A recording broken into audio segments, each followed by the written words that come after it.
Bismillahirrahmanirrahim. Assalamualaikum warahmatullahi wabarakatuh.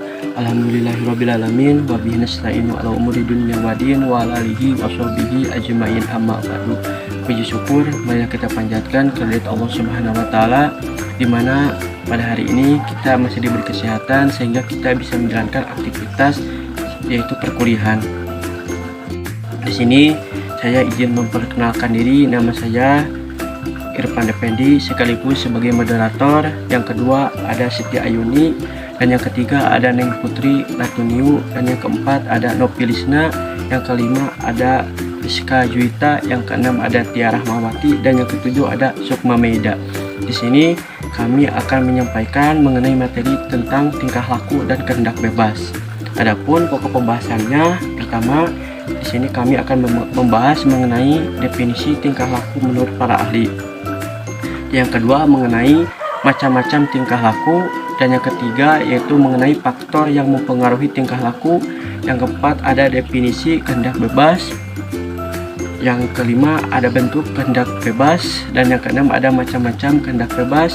Yang ketujuh ada hubungan antara tingkah laku dan kehendak bebas. Yang kedelapan yaitu kesimpulan. Untuk mempersingkat waktu, untuk materi pertama mengenai definisi tingkah laku menurut para ahli akan disampaikan oleh rekan saya yaitu Sukma Meida. Saya persilahkan. Baik, di sini saya akan memaparkan definisi tingkah laku menurut para ahli. Nah, ada dua definisi menurut para ahli. Yang pertama menurut Kaplan dan yang kedua menurut Budiarjo. Menurut Kaplan, tingkah laku itu merupakan sembarang respon yang mungkin berupa reaksi, tanggapan, jawaban, atau alasan yang dilakukan oleh organisme. Tingkah laku juga bisa berarti suatu gerak atau kompleks gerak-gerik, yang secara khusus tingkah laku juga bisa berarti suatu perbuatan atau aktivitas.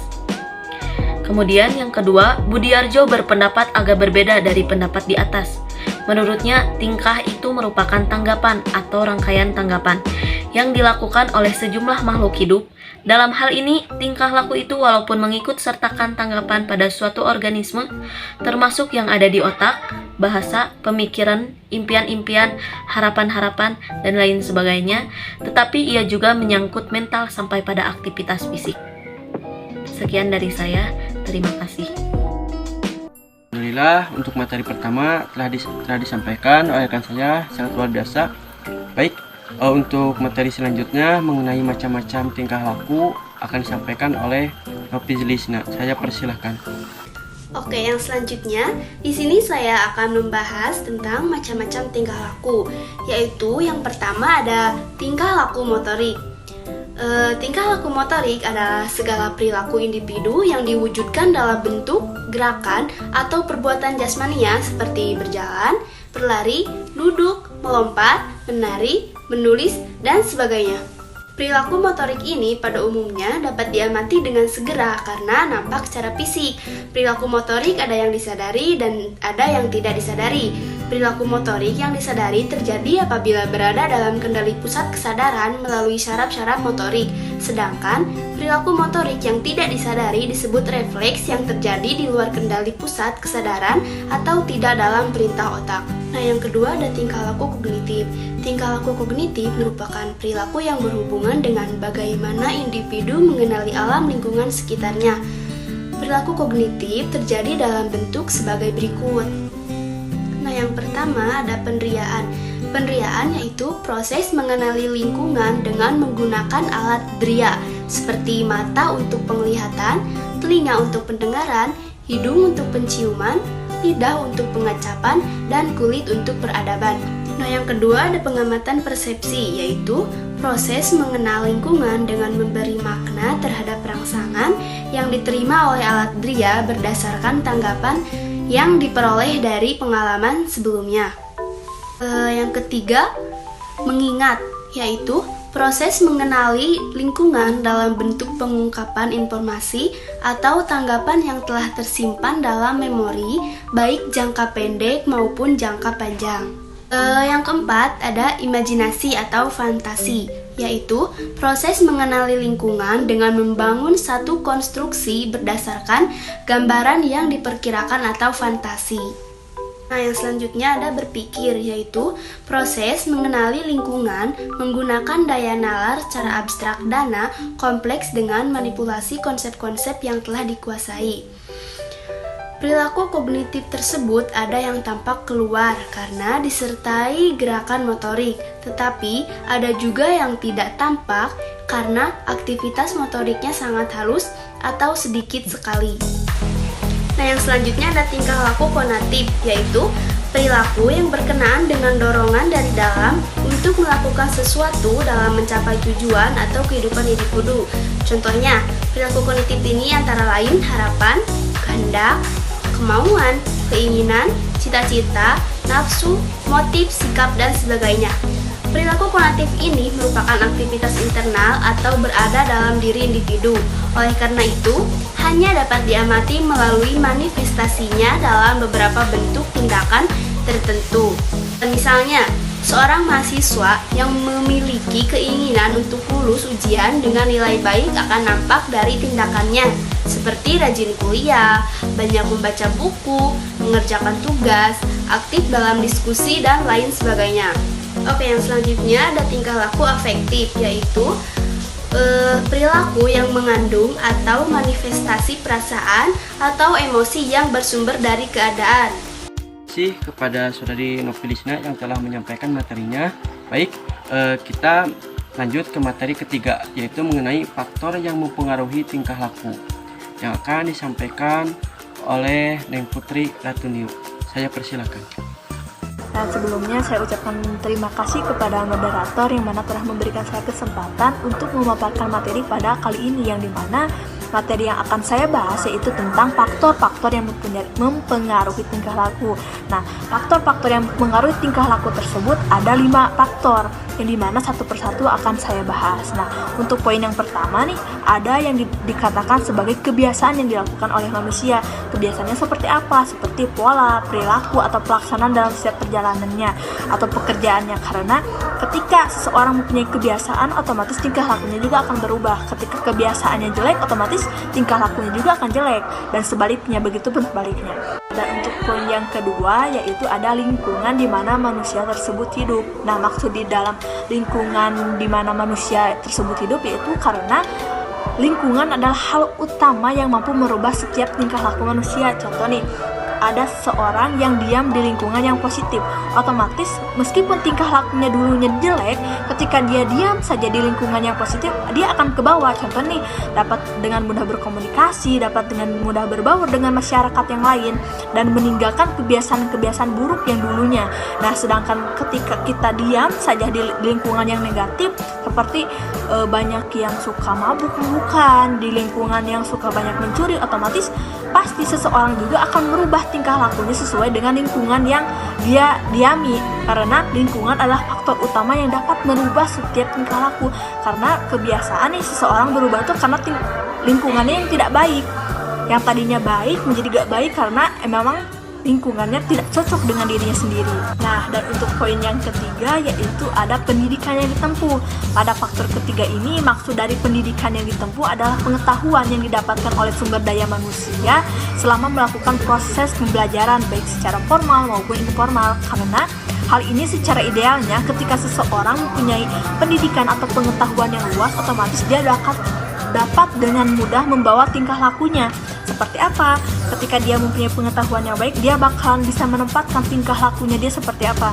Bisa melakukan dia seperti bagaimana cara memperlakukan orang yang lebih tua darinya, bagaimana caranya dia bisa bijaksana dalam melakukan hal sesuatu, dan bagaimana dia bisa juga menghargai seseorang yang usianya lebih rendah di dalam dirinya. Karena semakin tinggi pendidikannya, maka semakin tinggi pula nilai dan tingkah lakunya dia terhadap sesama. Begitu. Nah, dan untuk poin yang keempat yaitu ada keyakinan yang dijadikan sebagai tolak ukur kebenaran dan kesalahan. Seperti apa nih? Contoh nih, ketika dia yakin untuk melakukan hal tersebut meskipun dia tahu itu tidak baik, tetap saja dia akan melakukan hal tersebut, yang dimana faktor inilah yang dapat membuat seseorang dapat berubah-ubah tingkah lakunya. Ketika dia yakin nih hal tersebut baik untuk dilakukan dan nantinya akan seperti apa, dia pasti akan merubah tingkah lakunya tersebut karena sesuai dengan apa yang dia harapkan lebih dahulunya. Seperti ketika dia mengharapkan hal baik, otomatis dia juga akan melakukan hal baik pula. Ketika dia mengharapkan yang tidak, ya pasti dia akan mengikuti harapan tersebut. Ini. Dan untuk yang terakhir yaitu ada tujuan hidup yang telah ditetapkan dalam hati, yang mana tujuan hidup adalah dasar awal dari dalam diri kita untuk menentukan ke arah mana nih tujuan kita akan ditempuh.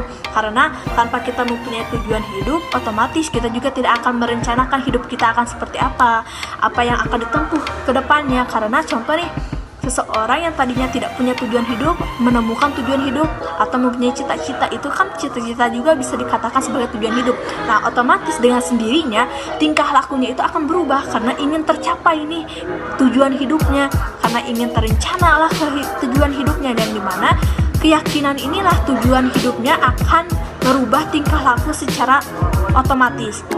Karena ketika dia mengharapkan tujuan hidup yang baik, otomatis dia juga akan melakukan tingkah laku yang baik pula. Nah, begitupun juga sebaliknya. Nah, mungkin itulah materi yang dapat saya sampaikan mengenai materi faktor-faktor yang mempengaruhi tingkah laku.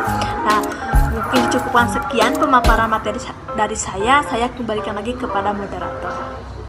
Terima kasih kepada Neng Putri Ratuniu yang telah menyampaikan materinya. Baik, kita lanjut lagi ke materi keempat, yaitu mengenai definisi kehendak bebas yang akan disampaikan oleh Rizka Juwita. Saya persilahkan. Baik, saya ucapkan terima kasih kepada moderator atas waktu dan kesempatannya. Di sini saya akan memaparkan materi mengenai definisi kehendak bebas. Kehendak bebas adalah suatu keinginan atau rencana seseorang untuk mewujudkan apa yang mereka harapkan, di mana keinginan tersebut nantinya dapat bersifat benar maupun salah.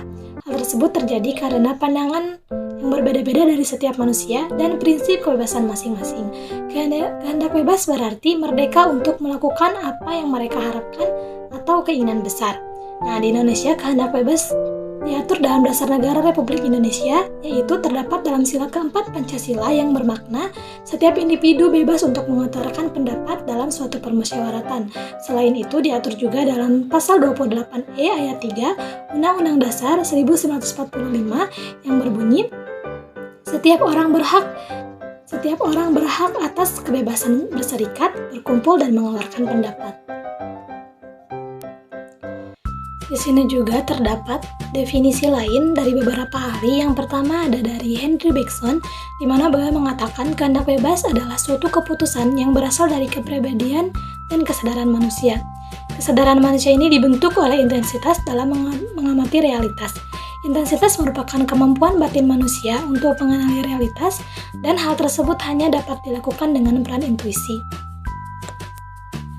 Yang kedua ada pendapat dari Kant yang ditulis dalam karyanya Free Will and Values yang menyatakan bahwa kehendak bebas adalah kekuatan dalam diri manusia dan dalam pribadi atau agen rasional dalam bentuk apapun untuk memulai atau mewujudkan tujuan, di mana tujuan tersebut nantinya akan memandu semua tindakan mereka. Artinya, dengan ini bukan kemampuan diri untuk menentukan tindakan sesuai dengan tujuannya, tetapi kemampuan untuk menentukan tujuan tindakannya. Yang terakhir ada definisi kehendak bebas dari pandangan Islam. Nah, di mana Islam adalah ketundukan secara sukarela. Kita sebagai seorang muslim pada fitrahnya, Allah telah memberikan kebebasan kepada kita bebas untuk memilih, berkehendak ataupun berpendapat. Nah, sesuai dalam hukum Islam terdapat kaidah yang berbunyi al-aslu fil asyai al-ibahah, di mana artinya segala sesuatu pada dasarnya mubah atau boleh. Mungkin sekian yang dapat saya sampaikan. Selanjutnya saya kembalikan kepada moderator. Terima kasih kepada Saudari Rizka Juwita yang telah menyampaikan materinya. Baik, untuk materi selanjutnya kita ke materi kelima, yaitu mengenai bentuk-bentuk kehendak yang akan disampaikan oleh Saudari Siti Ayuni. Saya persilakan. Sebelumnya saya ucapkan terima kasih kepada moderator. Selanjutnya saya akan membahas mengenai bentuk-bentuk aliran atas kehendak. Nah, teman-teman bisa lihat di layar di depan ini bahwasanya aliran filsafat ini menurut Richard Taylor dibagi menjadi 4. Yang pertama adalah mengenai voluntarisme psikologis. Nah, voluntarisme psikologis ini akal itu berada di bawah kehendak. Artinya di dalam aliran ini berkeyakinan bahwa kehendak itu merupakan faktor utama psikis untuk mendorong manusia terhadap perbuatan tersebut. Nah, dengan demikian bisa dikatakan bahwa manusia itu tidak dikendalikan oleh rasio atau akal, akan tetapi memang nampak kehendak karena pada dasarnya merupakan faktor utama dari psikis. Nah, selanjutnya di poin kedua yaitu mengenai voluntarisme etika. Nah, voluntarisme etika ini yang dimana baik buruknya suatu perbuatan atau baik buruknya suatu tindakan itu berdasarkan kehendaknya. Nah, di dalam aliran etika ini bahwasannya kehendak manusia ini merupakan pusat untuk menjawab persoalan-persoalan yang berkaitan dengan moral atau tingkatan yang lebih tinggi yang dimana termasuk ke dalam hati nurani dan kekuatan penalaran tersebut. Nah, dengan demikian dari aliran voluntarisme etika ini menyatakan nilai itu bukan dikendalikan oleh manusia akan tetapi oleh kehendaknya. Lalu poin ketiga yaitu dalam aliran teodis ini bahwasanya segala sesuatu hal baik dan buruknya itu memang berdasarkan kehendak Tuhan ataupun sebaliknya yaitu Tuhan menghendaki sesuatu hal karena hal itu adalah baik. Dengan demikian bisa dikatakan bahwasanya di antara ini tuh harus memilih dan berkeyakinan sesuatu yang memang dikatakan baik atau hal baik karena atas kehendak Tuhan itu sendiri.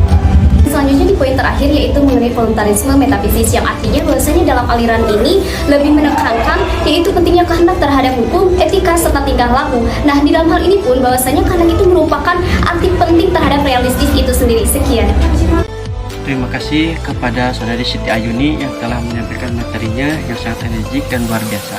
Baik, untuk materi ke-6 yaitu mengenai macam-macam kehendak bebas akan disampaikan oleh Saudari Tia Rahmawati. Saya persilahkan. Selanjutnya, saya akan memaparkan terkait macam-macam kebebasan. Nah, di sini saya mengambil sumber dari Magnus Susena pada tahun 1989. Beliau membagi kebebasan menjadi 2 bagian. Yang pertama, kebebasan eksistensial. Nah, kebebasan ini pada hakikatnya terdapat dalam kemampuan manusia untuk menentukan dirinya sendiri serta bersifat positif. Kemudian, manusia mampu menentukan keputusan tindakannya berdasarkan pada kemampuan untuk berpikir dan bertindak yang terwujud dalam keputusan tindakan.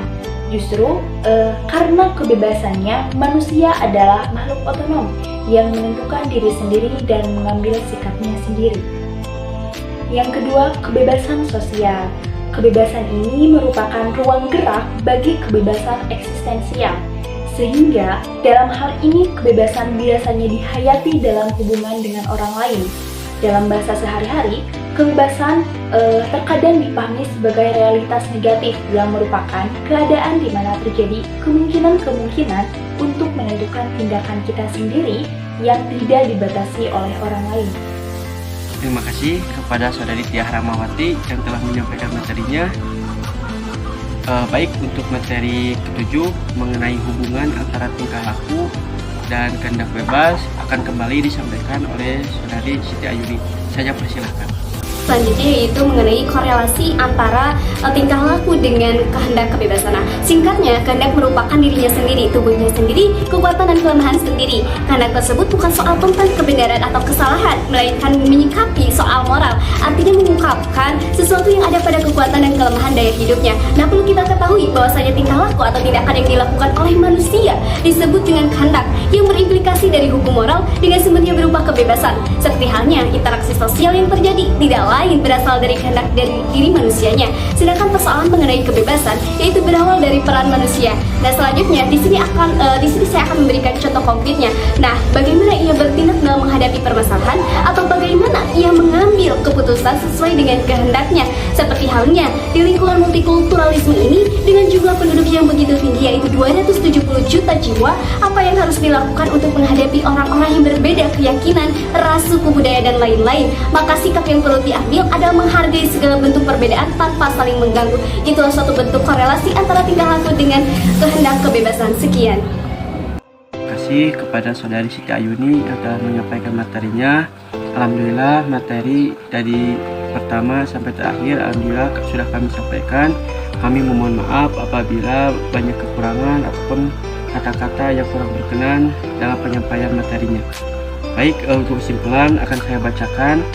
Untuk kesimpulan di atas dapat saya simpulkan di mana tingkah laku manusia ataupun individu maupun non-individu tersebut merespon ia tanggap dan meresap ke dalam otak atau mencerna, sehingga tubuhnya bergerak merespon secara automatisme.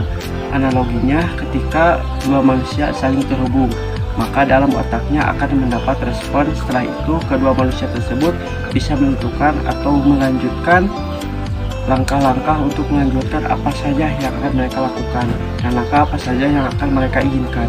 Untuk kedepannya, dikarenakan keadaan di antara dua manusia tersebut saling bertabrakan, di mana akan ada satu tujuan atau jalan keluarnya.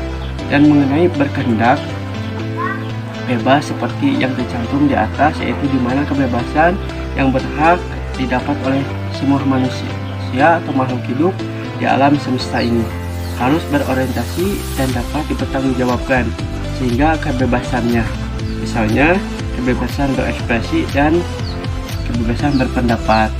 Nah, mungkin itu saja untuk kesimpulannya. Sekali lagi kami dari kelompok 3 memohon maaf apabila dalam penyampaiannya banyak kekurangan. Saya tutup. Billahi taufiq wal hidayah. Assalamualaikum warahmatullahi wabarakatuh. Terima kasih.